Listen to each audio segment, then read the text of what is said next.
วันนี้เนี่ยเราจะว่าด้วยเรื่องของนอนแก้ผ้าสบายกว่าเป็นไหนๆ แต่ถามว่าข้อดีคืออะไรนะครับก็การนอนไม่ใส่เสื้อผ้าเนี่ยเสิร์ชมาแล้วจาก www.sleepfoundation.org ในแง่ของการใส่เสื้อผ้านอนเวลาไปนอนไปค้างต่างจังหวัดกับเพื่อนคิดภาพดูว่า2คนนี้ไปค้างต่างจังหวัดด้วยกันแล้วชินกับการแก้ผ้านอน แล้วแก้ผ้านอนอยู่บนเตียงเดียวกันสภาพจะเป็นยังไงครับนอนดวลง้าวกันทั้งคืน ผมว่าเป็นข้อดีซะอีกนะครับถ้าเกิดว่าเพื่อนแก้ผ้านอนด้วยกันได้เนี่ยก็มันแสดงให้เห็นว่าคนนั้นๆที่เราไปด้วยเนี่ยมันมีความแน่นแฟนกันมากแค่ไหนนะ บางคนถ้าสมมติว่าใส่เสื้อผ้าเนี่ยละเมออาจจะไม่เป็นไรแต่ถ้าเกิดว่าเราไม่ใส่เสื้อผ้า แล้วเราละเมอขึ้นมาเนี่ยการที่เราเดินออกไปข้างนอกบ้านหรือว่าทำอะไรแปลกๆเนี่ยมันอาจจะทำให้คนเนี่ยเกิดการเข้าใจผิด ขอต้อนรับเข้าสู่มีนาคมต้มคาโล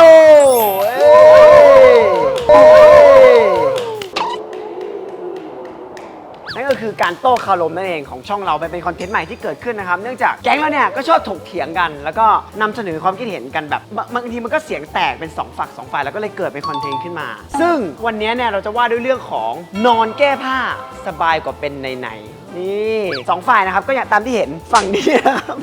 ก็เป็นฝ่ายเสนอนะครับอย่างชุดที่เห็นเอาที่พอออนแอร์ได้ส่วนฝั่งนี้ก็คือเป็นฝ่ายค้านการแต่งกายนี่เขาชนะเราไปครึ่งก้าวแล้วนะครับซึ่งเราแบ่งกรุ๊ปปิ้งเนี่ยตามพฤติกรรมจริงๆ2 คนนี้ก็ชื่นชอบกันนอนแบบไม่ใส่เสื้อผ้าอยู่แล้วซึ่งถามว่าผมเคยเห็นไหมก็เคยเห็นนะครับเพราะแต่เอาจริงๆนะผมก็เอียงไปทางฝั่งนี้นิดหน่อยส่วนวันนี้ก็คือฝ่ายค้านเป็นแบบฝ่ายแบบเวลาไปทะเลไปเที่ยวอะไรก็จะใส่ชุดปกติการแข่งขันนะคะจะแบ่งทั้งหมดเป็น2 รอบนะครับก็คือให้ฝ่ายเสนอกับฝ่ายค้านเนี่ยสลับกันพูดคนละ2 นาทีมาเดี๋ยวเราเริ่มเลยดีกว่าเดี๋ยวให้แต่ละฝั่งเตรียมตัวก็ถูกเตรียมกันได้ว่าจะพูดอะไรตอนนี้เดี๋ยวเชิญเลยให้เวลาตอนนี้ทั้ง2 ทีมก็เตรียมตัวเรียบร้อยแล้วนะครับเดี๋ยวจะให้ฝ่ายเสนอเนี่ยเป็นฝ่ายพูดก่อนแต่ว่าเราก็ขอความร่วมมือให้ทั้งคู่ใส่เสื้อผ้าเพราะว่าไม่ขอกูเต็มใจจะใส่แหละ เดี๋ยวมันจะไม่ใช่ดึงดูความสนใจบอกเขาเราตื่นแล้วไงเมื่อกี้นอนก็คือแก้ผ้าแต่พอถึงเวลาเราก็ไม่ใช่คนโลกจิตจะเดินกับเสื้อผ้าไปไหนตอนไหนแต่ทีมนี้เขาจริงจังคือจะเสนออะไรคือเขาเปิดให้เห็นภาพเลยใช่ก็เรานอนจริงๆเป็นการโน้มน้าวใช่เนี่ยเราก็แต่งเนี้ยออกไปเดินห้างเลยซึ่งฝ่ายคุณใครจะขึ้นมาเสนอก่อนเดี๋ยวผมเสนอก่อนโอเค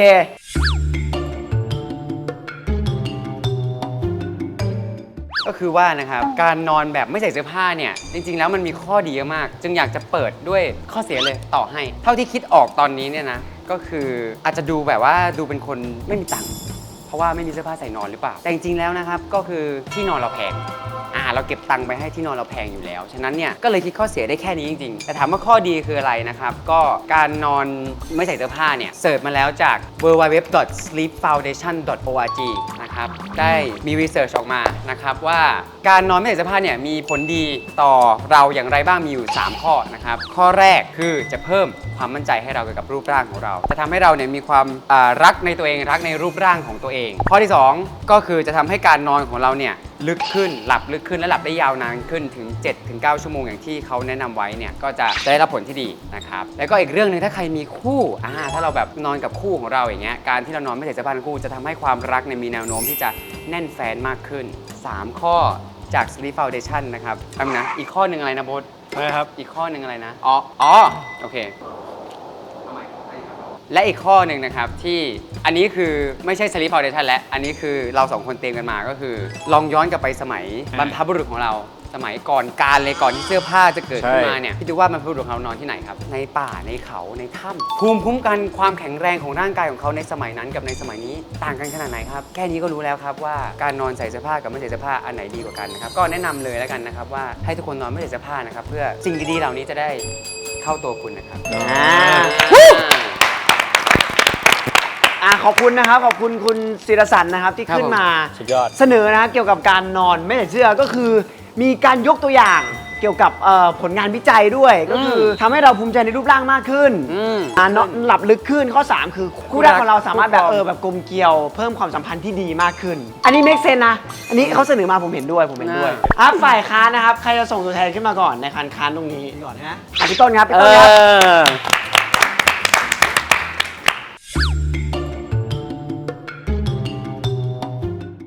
ก่อน อนจะพูดก่อนเลยวันนี้เนี่ยต้องบอกก่อนเตือนน้องๆหนูๆไว้ก่อนนะว่าวันนี้มันน่าจะ18บวกแน่ๆเพราะพูดถึงเรื่องของการแก้ผ้านอนนะฮะเพราะฉะนั้นน้องๆหนูๆที่ดูอยู่นะไม่ต้องปิดนะครับไปตามพ่อแม่มาดู แล้วก็ช่วยกันแชร์ออกไป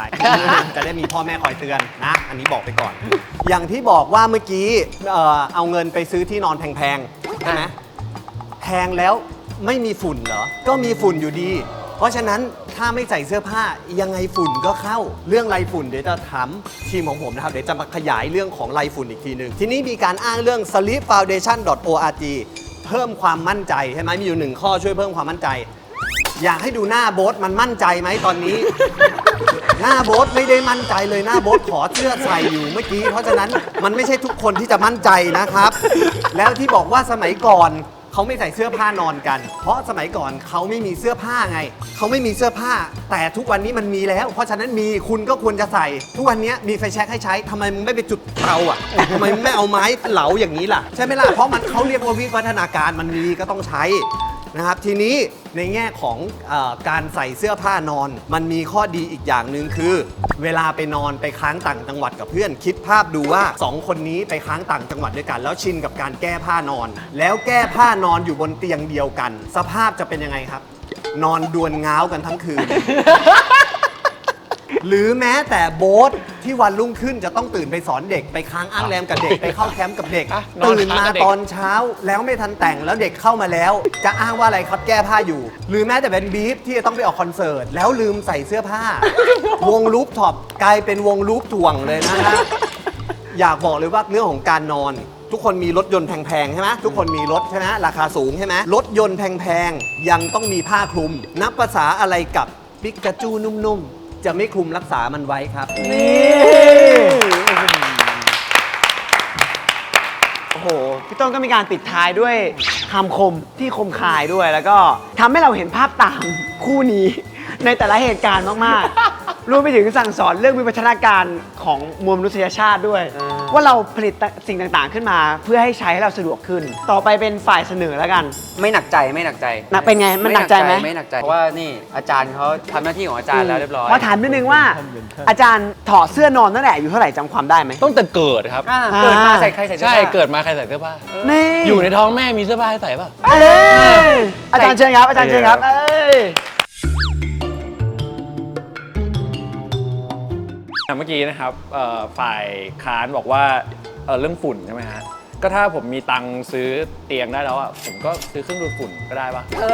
เครื่องดูดฝุ่นก็อย่างที่บ้านผมใช้แบบก็คือดูดแล้วแบบกริปคือเราอยากนอนสบายๆนะครับแล้วก็การนอนที่แบบเราไม่ใส่เสื้อผ้าอย่างเงี้ยครับอยากจะบอกให้เรื่องหนึ่งคือช่วยลดเรื่องของการเผาผลาญด้วยนะครับ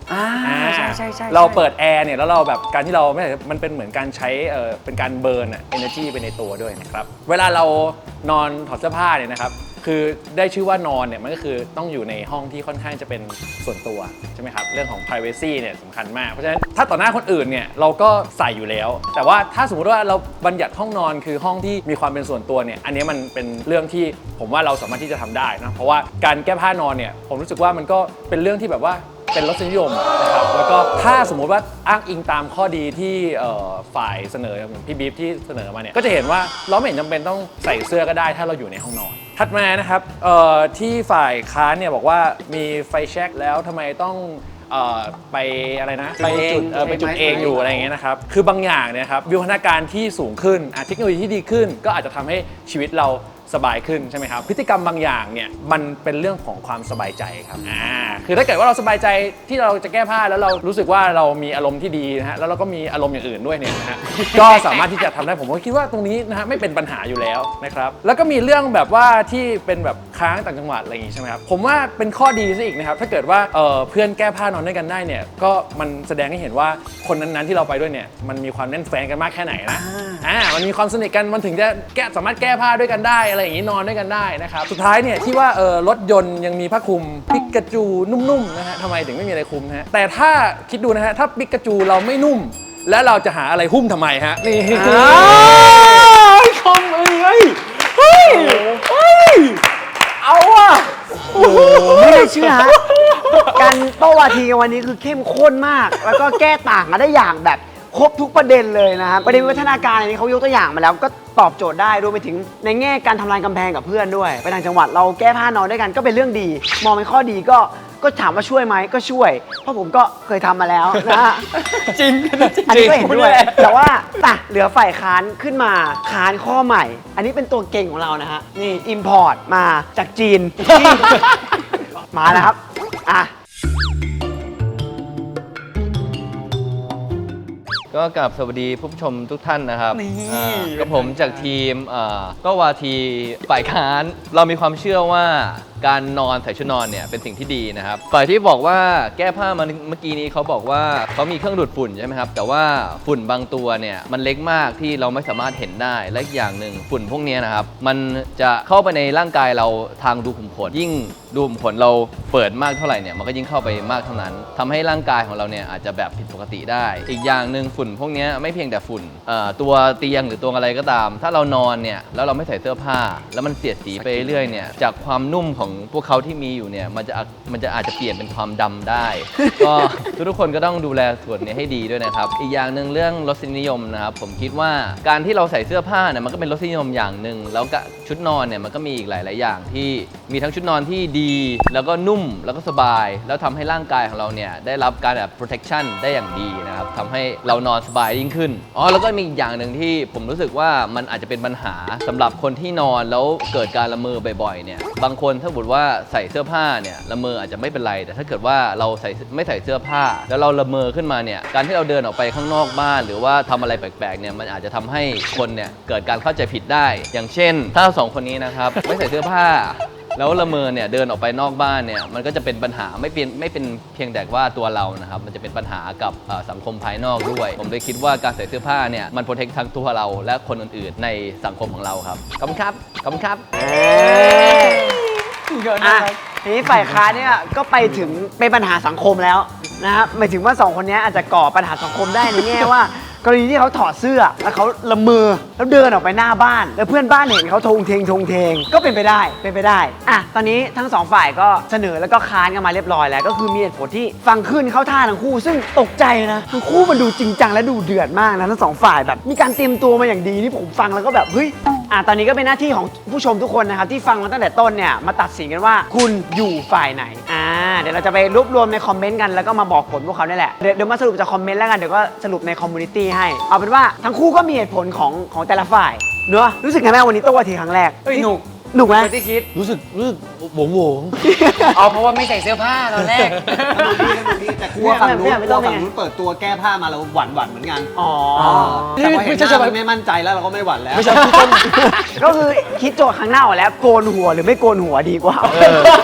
แต่ครั้งหน้าไอ้ม้าจะมาเป็นฝ่ายเสนอนี่ ใช่ไว้ตรงไหน เดี๋ยวแข่งด้วยครั้งหน้าเอานี้ขอบคุณทุกคนมากก็คือขอบคุณทั้งฝ่ายเสนอแล้วก็ฝ่ายค้านด้วยเดี๋ยวเจอกันใหม่นะครับในการโต้คาลมต้มคาโล่เอาใหม่